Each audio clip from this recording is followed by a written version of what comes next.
कर संघर्ष, रख हौसला, मिलेगा तुझे भी जो है तूने हर दिन सोचा।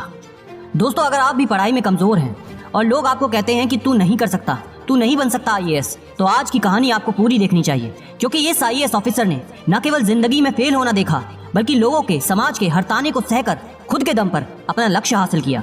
आज हम जानेंगे न केवल उनके संघर्ष की कहानी, बल्कि कौन सी ऐसी स्ट्रेटेजी थी जिसने उन्हें न केवल टॉपर बना दिया, बल्कि हर हाल में लड़ने की हिम्मत दी। तो वीडियो को आखिरी तक जरूर देखना। उसके बाद मैं एक सवाल पूछूंगा, उसका जवाब कमेंट में लिखकर जरूर जाना। एक बात की तो गारंटी है, इनकी बार बार असफल होने के बाद की सफलता देखकर अगर आप जीरो से यूपीएससी की तैयारी शुरू करके कड़ी मेहनत करेंगे तो आप भी सफलता जरूर प्राप्त करेंगे। दोस्तों, बिहार के कटिहार जिले के रहने वाले एक बच्चे की 8वीं तक की पढ़ाई हिंदी मीडियम से हुई, जिसके बाद उसे अंग्रेजी मीडियम में दाखिला दिला दिया गया और इस दौरान उसे काफी दिक्कतें पेश आई। शुरुआत से ही वो एक एवरेज स्टूडेंट था, लेकिन अगर एक बार वो मन में कुछ करने का निश्चय कर लेता तो उसे हासिल करके ही दम लेता।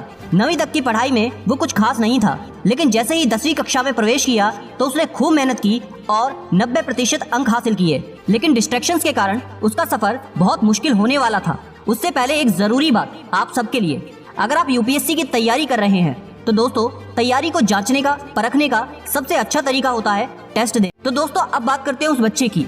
अब वो बच्चा 12वीं कक्षा में था और 12वीं कक्षा में वो मैथ्स के प्री बोर्ड एग्जाम में फेल हो गया, लेकिन उस हार को निराशा में उसने नहीं बदला और एक अलग उत्साह के साथ तैयारी शुरू की और 90% से ज्यादा अंक बोर्ड परीक्षा में लाया। अब वो थोड़ा बड़ा हो चुका था, दुनियादारी की भी समझ आने लगी थी, लेकिन अभी वो गाँव तक सीमित था। इसके बाद उसे दिल्ली के Shri Ram college of commerce में दाखिला मिल गया। यहाँ उसकी जिंदगी में एक ऐसा दौर आया जब वो एक छोटे से शहर से देश की राजधानी में आया था।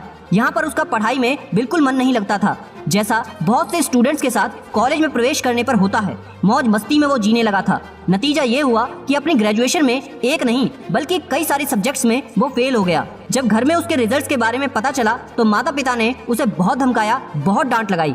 अब वो किसी तरह से ग्रेजुएशन अपनी पूरी करता है और पोस्ट ग्रेजुएशन में दाखिला लेता है। दोस्तों, सच्चा योद्धा तो वही है जो अपनी गलतियों से सीखे। इसी तरह इस लड़के ने अपनी इस असफलता से बहुत बड़ा सबक लिया, इसलिए वो सुधर गया और फिर से पढ़ाई पर ध्यान देने लगा। पोस्ट ग्रेजुएशन के दौरान इसने यूपीएससी की परीक्षा की तैयारी करने का फैसला किया।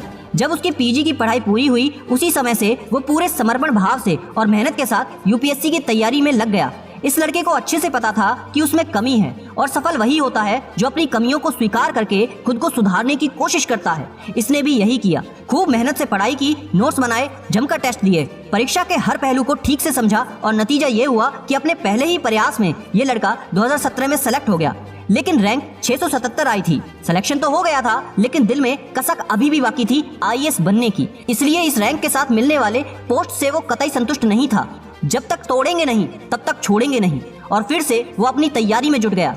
उसने अगले साल 2018 की यूपीएससी सीएससी परीक्षा में ऑल इंडिया रैंक 48वीं हासिल कर ली। इस तरह इस लड़के ने अपनी सफलता की कहानी खुद के दम पे लिखी। दोस्तों, ये सच्ची कहानी है बिहार के कटिहार के रहने वाले आईएएस ऑफिसर अनुराग कुमार की, जिन्हें 48वीं रैंक के बाद बिहार कैडर मिला। दोस्तों, अनुराग कुमार जी का मानना है कि अगर आप यूपीएससी की तैयारी करना चाहते हैं तो अपने पिछले एजुकेशन बैकग्राउंड को छोड़कर नए सिरे से शुरुआत करें। वे आप सबको सीख देते हुए कहते हैं कि ये एक ऐसी परीक्षा है जिसमें आप जीरो से शुरू करके भी ऊंचाइयों तक पहुंच सकते हैं। अनुराग जी कहते हैं, मैं खुद इस बात का उदाहरण हूँ। मैं पढ़ाई से भटक गया था और पूरी तरह से मस्ती में डूब गया था, लेकिन जब आईएएस बनने की सोची तो उसे हासिल कर दिखाया। उनके मुताबिक यहाँ तैयारी के दौरान जल्दबाजी नहीं दिखानी चाहिए और एक एक टॉपिक को बेहद गहराई के साथ पढ़ना चाहिए। इस परीक्षा में कड़ी मेहनत और बेहतर रणनीति ही सफलता का मूल सूत्र है। दोस्तों, मुझे इनकी सबसे अच्छी बात लगी कि तैयारी में जल्दबाजी नहीं दिखानी चाहिए। आपको कौन सी बात सबसे अच्छी लगी, मुझे कमेंट में लिखकर जरूर